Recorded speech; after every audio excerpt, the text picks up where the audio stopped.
ইসলামী ছাত্র আন্দোলন বাংলাদেশ চরমোনাই ইউনিয়ন শাখা কর্তৃক আয়োজিত আজকের এই সম্মেলনের সম্মানিত প্রধান অতিথি, এদেশের লাখো কোটি তৌহিদি জনতার ধর্মীয় আধ্যাত্মিক রাহবার, পথহারা পথ ভোলা মানুষের পথের দিশারি, এদেশের লাঞ্ছিত বঞ্চিত নিপীড়িত মানুষের বলিষ্ঠ কণ্ঠস্বর, বরিশালের মাটি ও মানুষের অতি আপনজন আল্লামা মুফতি সৈয়দ মোহাম্মদ ফয়জুল করিম শায়েখে চরমোনাই হাফিজাহুল্লাহ, উপস্থিত চরমোনাই ইউনিয়নের বিভিন্ন শাখার দায়িত্বশীল বৃন্দ ও আমার ছাত্র ভাইয়েরা, আমরা এমন একটি মুহূর্তে আজকের এই সম্মেলন করতে যাচ্ছি যে মুহূর্তটি, যে সময়টি অত্যন্ত গুরুত্বপূর্ণ। যদি কোনো জাতি, যদি কোনো ব্যক্তি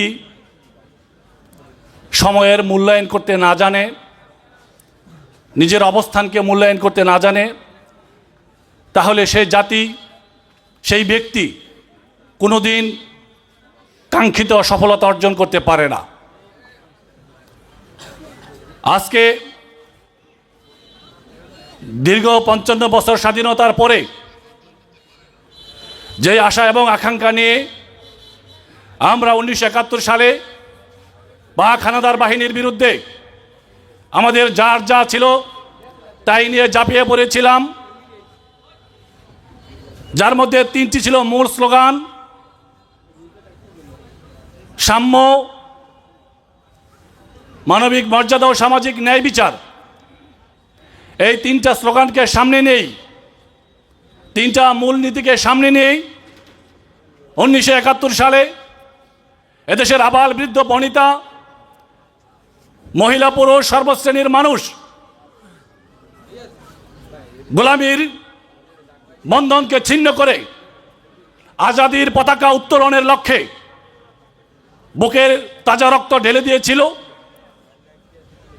হাজার হাজার মানুষ, লাখো মানুষ আত্মাহুতি দিয়েছে, মায়ের বুক খালি হয়েছে।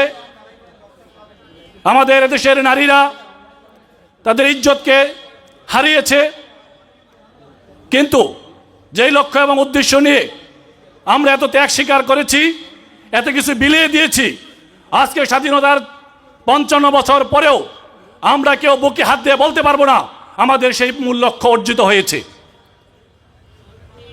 আর সেই লক্ষ্য অর্জিত না হওয়ার কারণেই আমরা এই দীর্ঘ 55 বছরে বিভিন্ন আন্দোলন, সংগ্রাম, বিপ্লব করতে গিয়ে এদেশের মানুষ বারবার জীবন দিয়েছে, রক্ত দিয়েছে, এদেশের মানুষের প্রাণহানি ঘটেছে, সম্পদের হানি ঘটেছে, মায়ের বুক খালি হয়েছে। আমরা বারবার রক্ত দিয়েছি, জীবন দিয়েছি, আমাদের অনেক কিছু হারিয়েছি, কিন্তু ফলশ্রুতিতে আজ পর্যন্ত আমরা আমাদের কাঙ্ক্ষিত লক্ষ্যে পৌঁছতে পারি নাই। আর সেই হতাশা থেকেই, সেই প্রাপ্তির আশা নেই, সেই স্বাধীনতার চেতনা ধারণ করেই 2024 সালের জুলাই আগস্ট সেই গণ অভ্যুত্থান অনুষ্ঠিত হয়েছে, যার একমাত্র লক্ষ্য ছিল একটি বৈষম্যহীন রাষ্ট্র ব্যবস্থা প্রতিষ্ঠা করা, মানুষের অধিকার প্রতিষ্ঠা করা, আমাদের এই গুণেধরা সমাজকে, এই গুণেধরা রাষ্ট্র ব্যবস্থাকে সংস্কার করে একটি মানব উপযোগী, একটি সুন্দর, একটি কল্যাণময় রাষ্ট্র প্রতিষ্ঠা করা। কিন্তু 5 আগস্টের পরে আমরা এই 14-15 মাসে আমরা যা দেখেছি, 24-এর সেই গণ অভ্যুত্থানও আজকে আমাদের সামনে ব্যর্থতায় পর্যবসিত হচ্ছে। আজকে আমাদেরকে এই 5 আগস্টের সফলতা গড়ে তুলতে হলে আমাদের সামনে যে সুযোগ এসেছে, এই 12ই ফেব্রুয়ারি আমাদের জাতীয় নির্বাচন, আমাদের ভাগ্য নির্ধারণ করার নির্বাচন।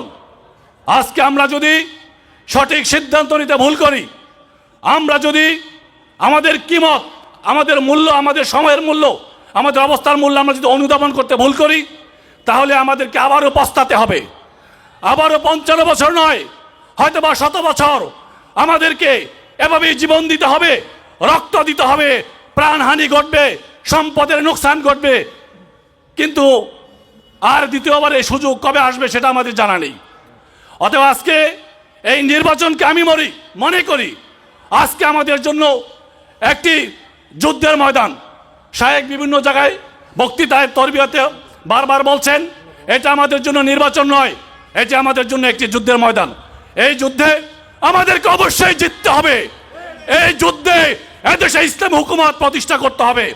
এই যুদ্ধে এদেশের মানুষের মানবিক অধিকার, মৌলিক অধিকার, নারীর অধিকার, শিশুর অধিকার, আলেম ওলামার অধিকার, সর্বশ্রেণীর মানুষের অধিকার প্রতিষ্ঠা করতে হবে এই নির্বাচনের মাধ্যমে, ইসলামকে ক্ষমতায় নেওয়ার মাধ্যমে ইনশাআল্লাহ।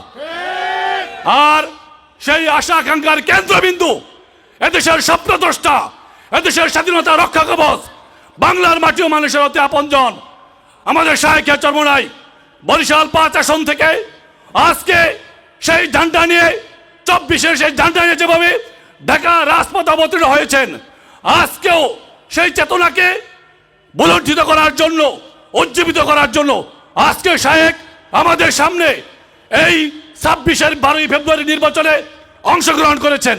আজকে আমাদেরকে শপথ গ্রহণ করতে হবে এই নির্বাচনে আমাদেরকে, আমাদের শায়েখকে বিপুল ভোটে নির্বাচিত করে সংসদে পাঠাতে হবে, যেখানে শায়েখ পল্টন ময়দানে সরোয়ার দিতে, বাতিলের বিরুদ্ধে, পুঁজিবাদের বিরুদ্ধে, গণতন্ত্রের বিরুদ্ধে, ধর্মনিরপেক্ষতার বিরুদ্ধে, সাম্রাজ্যবাদের বিরুদ্ধে যেভাবে হুঙ্কার দিয়ে যাচ্ছেন, শায়েখ যেন আগামী সংসদে দাঁড়িয়ে, স্পিকারের সামনে দাঁড়িয়ে এই চাঁদাবাজদের বিরুদ্ধে, দুর্নীতিবাজদের বিরুদ্ধে, দুঃশাসনের বিরুদ্ধে, আধিপত্যবাদের বিরুদ্ধে, বৈষম্যের বিরুদ্ধে বলিষ্ঠ ভূমিকা পালন করতে পারেন। সেই জন্য আজকে আমাদেরকে এখান থেকে শপথ গ্রহণ করতে হবে। আমাদের যা আছে আমরা তা নিয়ে আগামী নির্বাচনে শায়েখে চরমোনাইয়ের গলায় বিজয়ের মালা পরাবই ইনশাআল্লাহ। তাই সময় নেই, বসে থাকার সময় নেই, সময় চলে যাচ্ছে। এক একটি মুহূর্ত এক একটি স্বর্ণতুল্য।